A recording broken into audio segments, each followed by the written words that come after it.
وعلى آله وصحبه وسلم تسليما كثيرا إلى يوم الدين بعد. Jamaah Majlis Ta'lim yang dirahmati Allah, ketiga hadis ini adalah hadis yang terakhir di dalam judul bab tentang penghormatan terhadap para ulama dan orang-orang tua dan orang-orang yang mempunyai kedudukan. Hadis Abdullah bin Abbas radhiyallahu anhuma memberikan kepada kita faedah tentang siasat yang diatur oleh Umar radhiyallahu anhu dengan mengambil para qurra, orang-orang yang hafal Al-Quran, menjadi majelis musyawarahnya. Di antara orang-orang yang masuk ke dalam majelis musyawarahnya adalah Al-Hur bin Qais.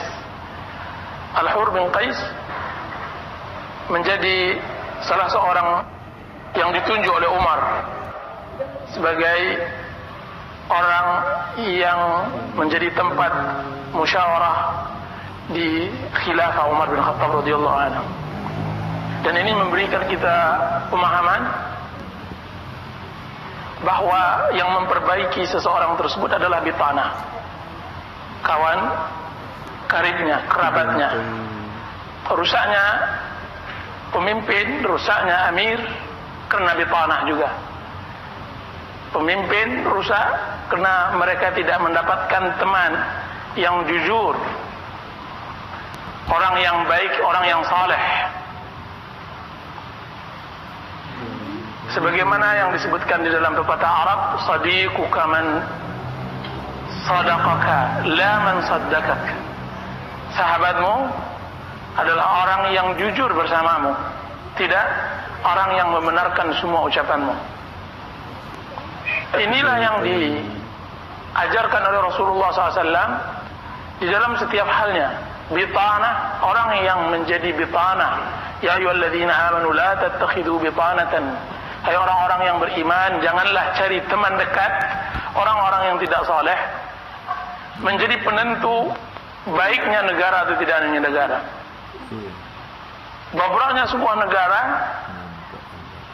bobroknya seorang amir, itu diketahui dari bobroknya para penasihat dekat-dekatnya. Makanya kita lihat khilafah Bani Abbasiyah dengan Bani Umayyah.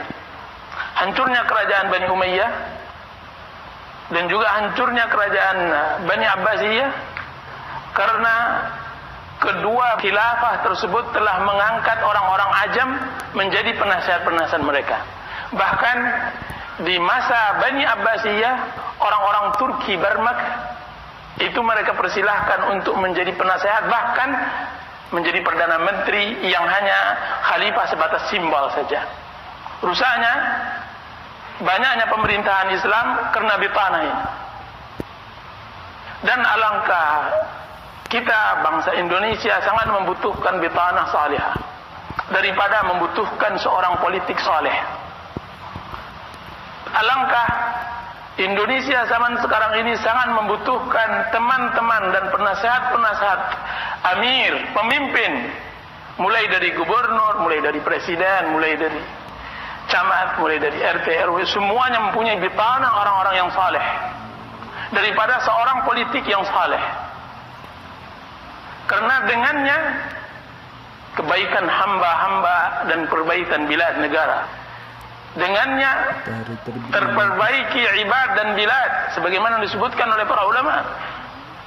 Mereka-mereka itulah yang memperbaiki dunia.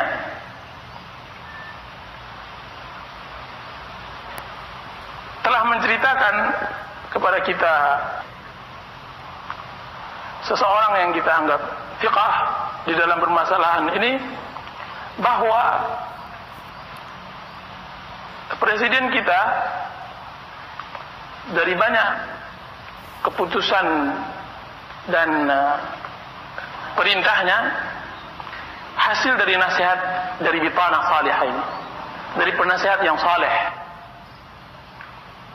Bahwa kawan kita ini didapat cerita langsung dari penasihat presiden tersebut, bahwa penasihat presiden tersebut salah seorang alumnus dari Jamiatul Imam, Jamiatul Riyadh.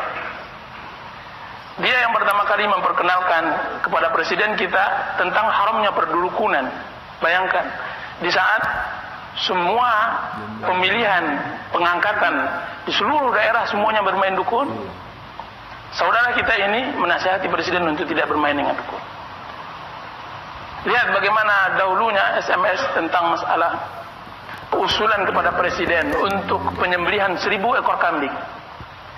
Presiden kita mengatakan itu khurafat. Siapa yang menyampaikan hal ini? Bitanah salihah. Buruknya presiden-presiden sebelumnya, saya tahu, semuanya tahu bahwa karena buruknya bitanah orang kufar, orang-orang Nasrani, orang-orang yang benci terhadap Islam. Lihat orang yang saleh, ketika dia menjadi penasehat raja, presiden, manfaat seluruhnya, mendapatkan manfaat. Alangkah kita membutuhkan orang-orang yang seperti ini. Orang-orang seperti Sufyan Ats-Tsauri pada zamannya, kepada Harun Ar-Rasyid. Orang-orang seperti Fudail bin Iyad pada zamannya terhadap Abdul Malik bin Marwan. Orang-orang seperti Malik bin Dinar dan para ulama tabi'in yang lainnya yang menasihati raja dan khalifah sehingga mereka benar-benar meniti jalan yang benar. Kalau seandainya kita telusur sejarah bagaimana para khalifah pada zaman dahulunya dengan para ulama, maka kita dapatkan hubungan yang sangat bagus. Tidak menjilat, akan tapi dia menasihati. Ini dia Fudail bin Iyad ketika Harun Ar-Rasyid datang kepadanya. Pada malam hari datang kepadanya. Ulama-ulama tersebut bukan menjilat. Mereka kalau bisa tidak bertemu dengan amir, akan tetapi mereka pada masa izzatul Islam. Mereka hidup pada masa izzah ilmu, kejayaan ilmu. Ulama-ulama benar-benar setingkat dengan para khulafa, bahkan di atas para khulafa. Pada zaman Imam Ahmad, pada zaman Atha bin Abi Rabah, ulama kedudukannya jauh di atas khalifah. Lihat apa yang dikatakan oleh Mutawakkil ketika datang Imam Ahmad kepada ibunya. Ya ummah adha'atil qasru bimaji'i Ahmad. Wahai ibu, lihat bagaimana istana begitu cerah kedatangan Imam Ahmad rahimahullah. Berbahagia mereka. Datang Ma'mun, Khalifah Bani Abbasiyah, jauh-jauh dari Baghdad menuju Mekah ingin bertemu dengan Atha bin Abi Rabah, seorang budak hitam belia. Budak dari salah seorang wanita di kota Mekah. Ketika dilihat oleh wanita tersebut, Atha cinta kepada ilmu, dia merdekakan dengan wajah Allah Subhanahu wa taala. Pergilah engkau Atha, belajarlah. Beliau belajar 18 tahun di Mekah sehingga beliau ditunjuk sebagai ulama yang pakar tentang manasik haji. Datanglah Ma'mun bersama anaknya. 2 orang datang. Akan tapi sang khalifah harus antri karena yang hadir ke majelis Atha bin Abi Rabah adalah orang-orang yang banyak. Apa kata Ma'mun kepada anak-anaknya? Wahai anak-anakku, ketahuilah bagaimana hina kita di mata Atha. Bagaimana hinanya kita di mata Atha, maka belajarlah. Sesungguhnya Allah Subhanahu wa taala mengangkat orang-orang yang berilmu. Jadi zaman dahulu mereka tidak dekat kepada para umara, akan tapi umara yang dekat kepada mereka. Sehingga izzah masih kita harapkan, kebaikan masih banyak pada mereka. Jadi faedah dari hadis ini bahwa seharusnya kita menjadi bitanah, seseorang yang memegang kepemimpinan dimanapun dia berada. Terutama di akhir zaman, di zaman fitnah, di zaman banyak kerusakan dan maksiat, maka orang yang saleh itu sangat dibutuhkan. Berkata Hasan al-Basri atau berkata Qadhi Iyad, "Lau kana li da'watun mustajabah la ja'altuha lis-sultan." Kalau seandainya aku mempunyai doa yang mustajab, niscaya saya akan berikan kepada sultan, kepada penguasa. Bukan untuk dirinya. Kalau seandainya Allah berikan kepadanya doa yang mustajab, wahai Fudail, aku berikan doa satu mustajab saja. Maka apa kata Fudail? Saya akan berikan doa tersebut kepada sultan. Kenapa? Kalau doa itu untuk diri saya, maka kebaikan untuk saya sendiri. Kan tapi doa kepada sultan berarti doa kepada seluruh umat. Kebaikan sultan berarti kebaikan seluruh negara. Di sini nyata indahnya akidah dan mazhab ahlu sunnati wal jamaah dengan bergaul dengan penguasa. Bahwa kemaslahatan yang diinginkan oleh ahlu sunnati wal jamaah terhadap penguasa tidak lain dan tidak bukan adalah kemaslahatan masyarakat kaum muslimin itu sendiri. Di antara faedah yang kita dapat ambil di sini, faedah yang pertama tadi bahwa Umar mendekatkan Hur bin Qais sebagai salah satu majelis musyawarah, dan itu adalah bentuk penghormatan terhadap ulama. Anda yang mempunyai kedudukan, anda yang mempunyai kepemimpinan dimanapun, apakah anda sebagai pemimpin rumah tangga, minimal anda harus dekat dengan para ulama. Umar dekat dengan ulama, tauqir ulama. Nanti kita akan bahas tentang masalah keutamaan mendekat atau berdekat dengan orang-orang yang saleh di dalam hadis pada pembahasan bab setelah ini. Faedah yang berikutnya, keutamaan Umar. Apa yang disebut oleh Hur bin Qais, kana Umar waqafan 'inda kitabillah. Adalah Umar selalu berhenti di mana kitabullah azza wa jalla. Dia berhenti. Apa yang terjadi? Uyainah bin Hisan datang kepada Umar setelah dikasih kata belece oleh Hur bin Qais, anak pamannya. Masuklah wahai paman ke majelis musyawarah khusus Umar. Uyainah bin Hisan adalah salah seorang kepala suku yang terkenal, akan tetapi sifatnya masih sifat badui. Dia juga yang menyampaikan kepada Rasulullah SAW kata-kata yang keras. Ketika itu ditariknya sal Rasulullah SAW, kemudian dia mengatakan, "Hai Muhammad, berikanlah harta yang Allah berikan kepada engkau." Dia yang mengatakan. Sekarang dia kembali mengatakan lagi kepada Umar, "Ya Umar, ya Ibn al-Khattab." Dia tidak panggil Amirul Mukminin. Coba lihat bagaimana Arabnya, bagaimana Baduinya. "Ya Ibn al-Khattab, wahai anak Khattab, wallahi ma tu'tina al-jazlah." Engkau tidak memberikan kami banyak, engkau simpan banyak-banyak pada diri engkau. "Wala tahkum fina bil 'adl." Engkau juga tidak berlaku adil pada kami. Umar yang sudah berletih, bersusah payah mendidik masyarakatnya, tiba-tiba ada masyarakatnya yang mengatakan begitu, dan dia marah. Umar sebagaimana tabiat manusia.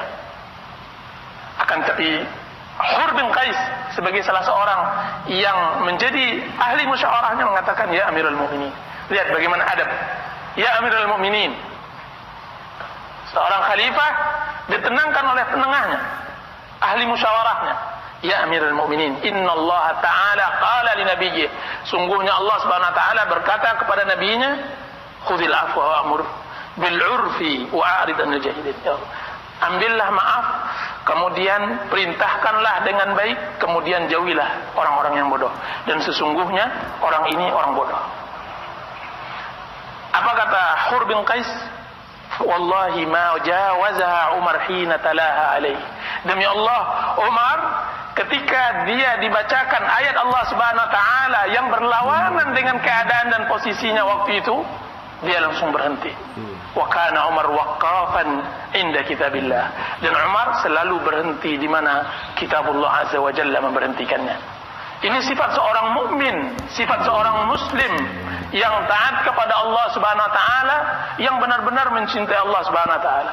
Dia selalu tunduk di atas perintah Allah Azza wa Jalla, apapun bentuknya, sekalipun harus mengalahkan emosi dan hawa nafsunya. Itu yang disebutkan dia kepada Rasulullah SAW. "Ya Rasulullah, sungguhnya dengan sebenarnya lah, secara naluri lah, aku mencintai engkau, lebih mencintai dari semua isi dunia ini kecuali diriku." Dia bilang begitu. "Secara naluri saya benar-benar mencintai engkau ya Rasulullah, kecuali diriku." Apa kata Rasulullah SAW? "Tidak ya Umar, termasuk terhadap dirimu engkau harus mencintaiku." Apa kata Rasulullah SAW? Dengan begitu, apa kata Umar? "Benar, sekarang ya Rasulullah saya mencintaimu." Apa kata Rasulullah? "Sekarang wahai Umar, harus engkau terapkan bahwa engkau lebih mencintai diriku daripada dirimu."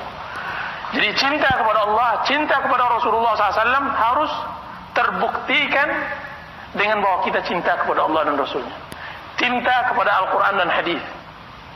Tidak ada hawa nafsu, tidak ada mengikuti apapun. Ketika Allah Subhanahu wa taala bacakan ayat, kemudian tunduk, hati itu tunduk, patuh, tidak ada penentangan. sebagaimana penantangan iblis kepada Allah Azza wa Jalla, berakibat kepada pengusiran. Tidak ada perlawanan kepada perintah Allah Subhanahu wa taala sebagaimana yang dilakukan oleh Firaun. Jadi hal-hal ini harus menjadi sifat seorang mukmin yang baik seperti Umar bin Khattab radhiyallahu anhu. Hadis Abu Sa'id Samurah bin Jundub dan hadis yang terakhir Anas bin Malik, hadis yang terakhir ini dhaif. Akan tetapi maknanya sahih. Tidaklah seseorang menghormati seseorang, orang tua, kecuali nanti anak-anak muda akan menghormatinya. Sekarang dia muda. Ketika dia menghormati orang tua pada zamannya dia muda, pada zamannya nanti dia tua, orang-orang muda akan menghormatinya. Itu yang disebut dalam Islam al-jaza'u min jinsil amal. Sesungguhnya ganjaran sesuai dengan amal perbuatan kita. Ketika kita berbuat baik kepada orang, orang akan berbuat baik pula kepada kita. Begitu yang harus dilakukan oleh seorang muslim. Akan tapi hadisnya dhaif, dikeluarkan oleh Imam Tirmidzi dan didhaifkan oleh Daruqutni.